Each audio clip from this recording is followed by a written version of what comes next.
Desperate diversion, ganyan tinawag ng mga dating kongresista ng Makabayan Bloc ang kumakalat na unsigned online statement na nakatanggap umano sila ng kickback.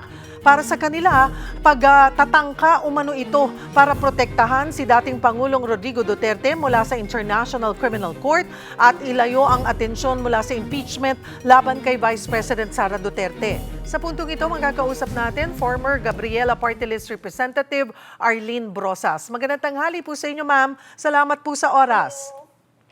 Hello, good afternoon, Cheryl. Magandang hapon. Ma'am, ito nga, tinawag ninyo itong desperate diversion. Ano po yung malinaw na basihan ninyo para nga sabihin, inililihis lang nito yung atensyon ng publiko? Yes, oo. Totoo yan, Cheryl. Unang-una, wala tayong mali-maleta ng pera. Alam naman ng taong bayan yan. Hindi nga kami nag-a-avail ng mga projects, flood control, whatever. No? Paano ka magkakaroon ng kickback at SOP at kung ano-ano pa? No, na sinasabi nila. So, ibig sabihin, fabricated charges po talaga ito.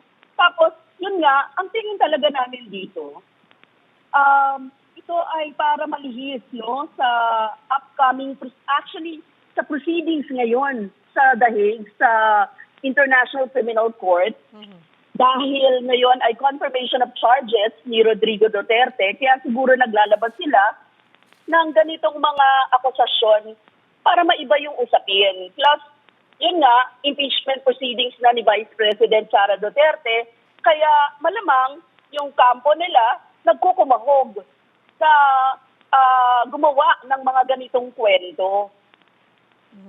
So, yan po, oo. Bakit nyo rin ho nasabi na layon nga ng unsigned online statement na ito nga, para to protect the former president mula sa ICC? And even yung sa impeachment? Oo. We think ito talaga, ayaw nilang ito yung pag-usapan. So, ang gusto nila, magkaroon ng ibang pag-uusapan at ito nga ang mga nilabas. Alam niyo po kasi, kami yung mga, kung napansin niyo yun dun sa listahan, noong nilabas ng ilang Marines ba yun, sinasabi nila, na ang mga nandyan ay very, very active po sa pagpapanagot, no? Sa usapin ng charges kay Rodrigo Duterte. Kung maaalala niyo po, kami po yung mga very active sa House exposés, sa House committee hearings, no? Kaugnay po doon sa usapin ng ng kay Rodrigo Duterte na war on drugs. Yan po ay mariin nating kinondena. At alam po natin na talaga sa ngalan ng karapatang pantao, ipinaglaban po natin na magkaroon ng investigasyon dyan.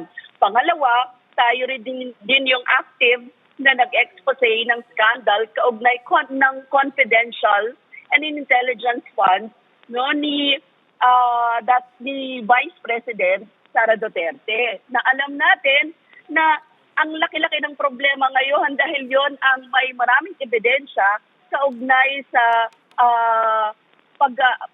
sa kanya, pag-impeach sa kanya. At yun ang tingin natin, pinakadahilan kung bakit tayo inaatake ngayon. At ganun din po ba yung tingin nyo, yung nakita nyo, yung listahan na mga kasama nyo pang sinasabi o na idinadawit po dito na mga nakatanggap? Yeah, I think so. Kasi parang yung chairman ng good government ang kasama doon. Tapos yung mga active na nagsalita sa Quad Committee hearings, sila po yung mga nakasama doon sa listahan. Hindi ko alam yung buo, no? Pero mostly, yun yung mga nandoon. So we think talagang ito ay pag-undermine, no, sa aming credibility. At the same time, para mag-escape sa accountability, itong mga sinasabihan natin o inaakusahan natin sa ngayon ng pangungurap at saka pagkakaroon ng matinding violation sa human rights. At sa tingin niyo po, who's behind this? Sino ang nagpopondo? Yes, oo. Tingin ko, meron talaga ng pondo, no? Kasi hindi naman yan mangyayari kung hindi, di ba? Parang grabe naman tong mga kung makaakusa. Parang hindi nila alam kung sino ang mga inaakusahan nila. Na kami, parang desperate move ito, no, ng kampo ng mga Duterte. Dahil ang tindi ng hinaharap nila ngayon. Kaya siguro nagkakaroon sila ng mga ganitong desperate move ngayon.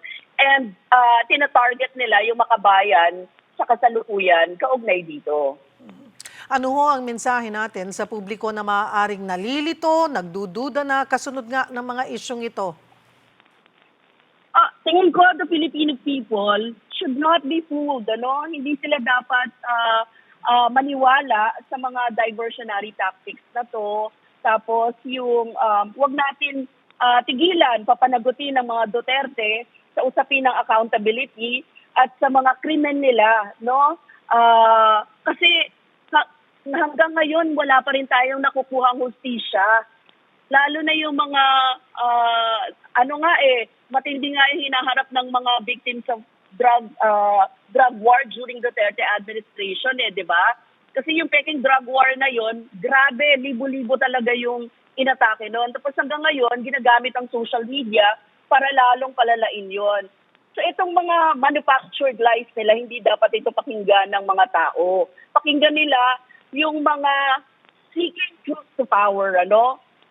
Ang masasabi ko lang, Cheryl, talagang magpapatuloy kami to fight for justice and to hold the corrupt and powerful accountable. Yun po yung kaya nating ibigay sa ngayon, ano?